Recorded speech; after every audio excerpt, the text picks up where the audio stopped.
Hi, this is Brendan Davis from Bedrock Games and the Bedrock blog, and tonight I'm doing a late night discussion. I'm probably going to put something up on the blog. I wanted to talk about Web of Death. This is a movie I've covered on the podcast. I've done a video review. I realized I haven't done a Wuxia inspiration review, like a written review on the Bedrock blog. So I may end up doing that. But I was giving a friend a kind of crash course in early Wuxia movies. I was trying to just give him some, examples of movies that I thought were notable or just representative. And initially, I was going to do sort of a bunch of King Hu movies, and I did show him Come Drink with Me. But I realized while we were watching Come Drink with Me that even though I recommend Come Drink with Me a lot because it's a very important movie. It came out in 1966, and it's one of the early Shaw Brothers new school Wuxia movies. And it's very important in terms of how it impacted the way things were done, and it's also a very well crafted movie.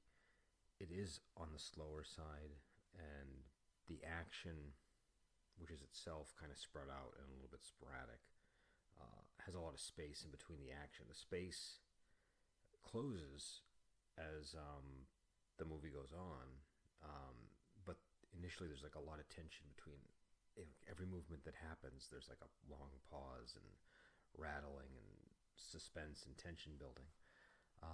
It's kind of the style that King Hu does things in, but I realize that that's not always the best point of entry for people that you're trying to expose the genre to. I responded very positively and enthusiastically to Come Drink with Me when I first saw it, but not everybody has that same reaction. And sometimes I think a movie like that is better held off until people have more exposure to the genre, um, because it can maybe create the impression that this is not as fun of a genre as it really is. Not that Come Drink with Me isn't fun, but it has a certain pacing and style and mood. And a lot of the wuxia in the 70s is just kind of all over the map. Um, so for the second movie, I was originally going to maybe show another King Hu movie, but for the second movie, I showed Web of Death. And one of the reasons why is because I know that people usually like it, but the other reason is there's a lot of genre tropes in Web of Death. It's a very good introduction, and it was a very enthusiastic response. He really liked it, and I've heard this from a lot of people that I've either shown the movie to or recommended it to, and so increasingly I really am seeing Web of Death as this perfect point of entry for wuxia, for people that are, even if they've like maybe seen some wuxia, because I think there's a lot of people that they've like seen it here and there, but they don't have like a clear sense in their mind of like what all the parameters of the genre are or whatever. It's a really good example of 70s Shaw Brothers wuxia. It is certainly more on the gonzo side, but I think that works in its favor in terms of commanding people's attention the whole time. The action is very swift. It's frequent. There's comedy. There's all kinds of wonderful set pieces and like just these sets that are like dungeons and underground layers and temple complexes. It really does a good job of building a world, and feeling like a place of adventure, and it's almost has the qualities of a fantasy movie in a lot of ways, especially with stuff like the spider weapon that's sort of central to the plot.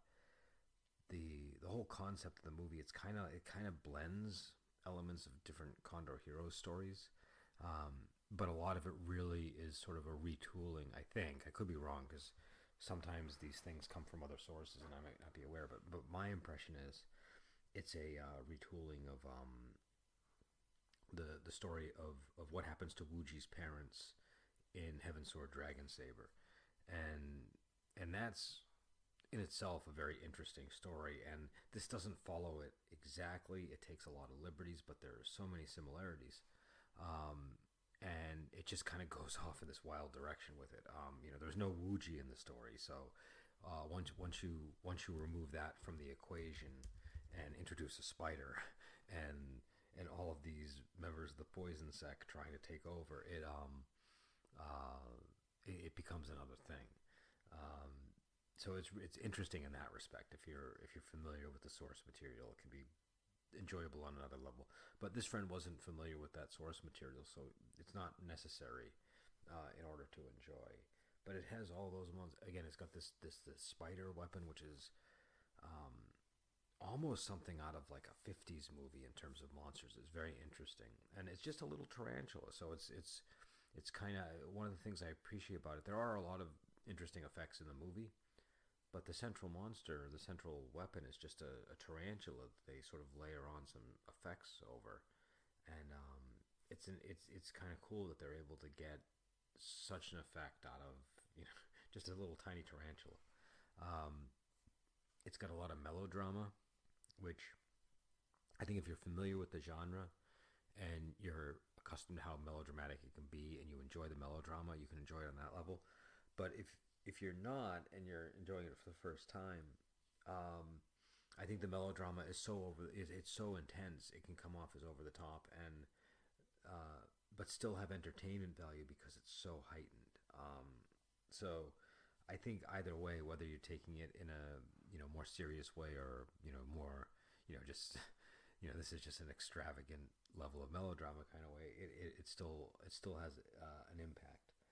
Um, and yeah, and so again, and also it does introduce you to some important beats that occur in the Condor Heroes trilogy. So even though it's not like it gives you an accurate understanding of the source material, I think it's a good preparation for a person's mind. I think one of the reasons why it's kind of easy, at least I found it easy to read the Condor Heroes trilogy, is because your brain's already been prepped for a lot of the plot points, and so um, that somehow that makes it not just easier to read a book, but easier to remember details, easier to be kind of excited to see what happens. I find that I get more engaged if I've been a little bit conditioned by movies or books or whatever that have borrowed elements from something. So, and again, I want to emphasize this is a late night discussion, so I have permission to meander. Um, I also wanted to go over some ideas I had because I'm going to talk about Web of Death at length in the blog, so I don't need to go on and on about it. But it's just a fabulous movie. It's Gonzo. It's like I said. I think I mentioned everything that it has, but it has like these underground layers, these traps. It's got all of the elements of like a serial adventure, kind of all crammed into, but like all of the Wuxia stuff crammed into about 129 minutes. I don't know the exact length. Let me see if I can find it because um, sometimes it's not listed. I don't see the link on hand, but it doesn't it can't be more than 130. Sorry, more than 90 minutes.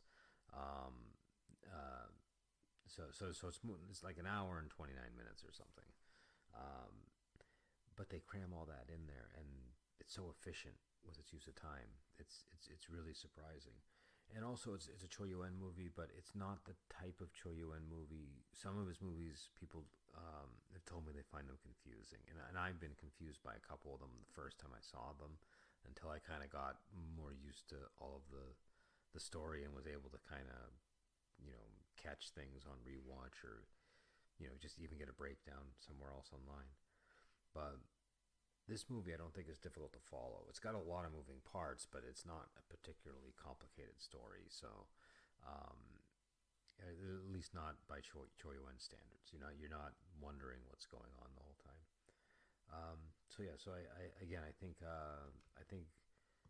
that I've mentioned it before, but I mean, again, it just had such a massive impact on how I run my campaigns, and again, that goes back to the serial quality of it, where you just have all of these features that are just so easy to kind of take and use in a gaming context.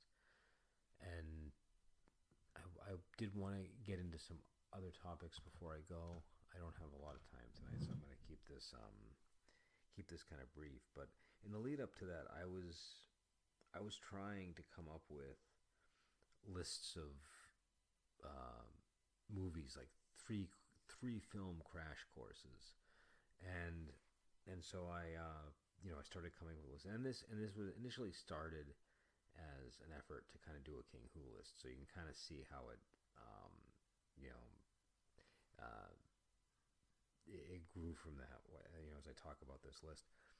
But now I'm more inclined, after seeing how responsive my friend was to Web of Death, to think of a sort of a more what are just some fun wuxia movies. So after I go through these, I might try to cobble something like that together if I can. It's a little hard for me to just think of things, offhand that I've seen and not forget another movie that would be more appropriate. So let's see. Um, but anyways, so my first list was just a King Who list. And that was, you watch Come Drink With Me, Dragon Inn, and Touch of Zen, and I think that gives you a good overview of King Who. Um, the next list that I considered was what I called the Heroic Trio, and again, I was just trying to get Come Drink With Me in on this list. So it starts with Come Drink With Me, then the One-Armed Swordsman, then Magic Blade, and the idea behind this list is that you're getting King Hu, Cho Yuen, and Cheng Che all in one. So I thought that was kind of interesting. I had a list I called the Master Class, which is the Assassin, the Cheng Che version, the old one, Touch of Zen, and Ashes of Time. I think I had to rework that one. I think you can do a better Master Class than that. Um, and then I had the No BS list, which I liked, but I would tweak in light of Steve's list, which I'll get to. But that was Come Drink With Me, Five Deadly Venoms, and Web of Death. And again, as you can see, I'm kind of trying to make sure I got three different directors here. I'm trying to get like the ones I consider the three big ones. I mean, there's obviously other directors like Ho Hua and people like that, but for me, King Hu, Cheng Che, and Cho Yuen are like the three big guys. But I mean, again, there are other great directors, Lau Kar Long and all them. They're not trying to say that they couldn't be on the list either. And then I had my Cheng Pei Pei list, which I'm not sure I'm happy with this one, but it was Come Drink With Me, Jade Raksha, and then either Golden Swallow or Lady Hermit. And the reason why Golden Swallow was on there is because they've already seen Come Drink With Me. Then Golden Swallow is the sequel, so it's maybe a good contrast. But then I talked to my friend Steve, and because I think he had some quibbles with some of my thoughts on this, and so I asked him what he would recommend, because he's seen a lot of these wuxia movies with me, and he's been in a bunch of my wuxia campaigns, and so and he also has like a martial arts background, so I thought he might have some insight. And his first list, he did two lists, but the first list that he suggested, which I think is a good one, is the Five Deadly Venoms, Kid with the Golden Arm, and the One-Armed Swordsman, which I think is solid. It's also interesting that those are all Cheng Che movies. But the only thing that would make you a little bit hesitant is sometimes people argue over whether Five Deadly Venoms is wuxia or kung fu. But at this point, I don't really worry about that anymore, and I think those are three properly fun wuxia movies. But then he proposed another list because I think he was a little unhappy with the One-Armed Swordsman. Not that he didn't like the movie, but he just thought that was the weakest entry of the three for what he was trying to do, which was kind of more of like this no BS style list.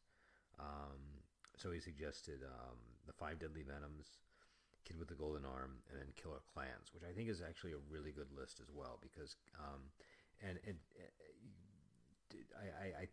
I really like Killer Clans, and it's got a nice tone to it, and it does run the risk of being a little confusing if it's your first time seeing it, but I think you pick up on it, and I think it pairs well with those two other movies.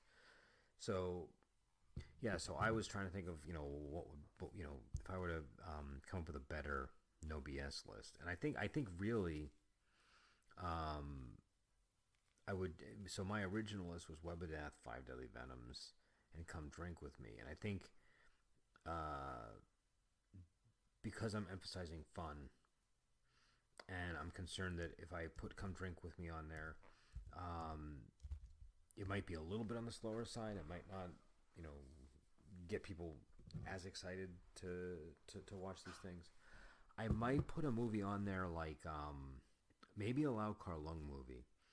Uh, so I don't know, maybe Legendary Weapons of China. Let's look up Lau Kar Lung and see what movie I would recommend. Because I think he has a lot of movies that are sort of in the ballpark of this, and it would be another director to throw into the mix. And sometimes I neglect Lau Kar Lung, even though I really like his movies. So so let's see. And obviously he's got like tons and tons of movies in the list. So let's get to his director credits. He get past his acting credits, and think of the ones that I really quite liked. Um, okay. So yeah, let me think about this. I think what I would probably do is I would keep Five Deadly Venoms and Web of Death, and then it would be I'd have to really pick between Legendary Weapons of China, which I think is a real fun movie. Like it's just fun because it goes through all the weapons. It's got I don't know, it's got a great cast. The fighting and the choreography is excellent. Um, but the other one that I might do would be Eight Diagram Pole Fighter because I really like that movie. Um, but honestly, I think Legendary Weapons of China might be a better bet for what I'm going for. This is something I probably want to ask some people that I know who've also seen the movies and see what they think. I mean, obviously, I know people are going to say you should do 36 Chambers of Shaolin or something, or Executioners from Shaolin or something like that. Um, I enjoy 36 Chambers of Shaolin, but I think that could go on a list. But I'm kind of aiming for something a little bit different here.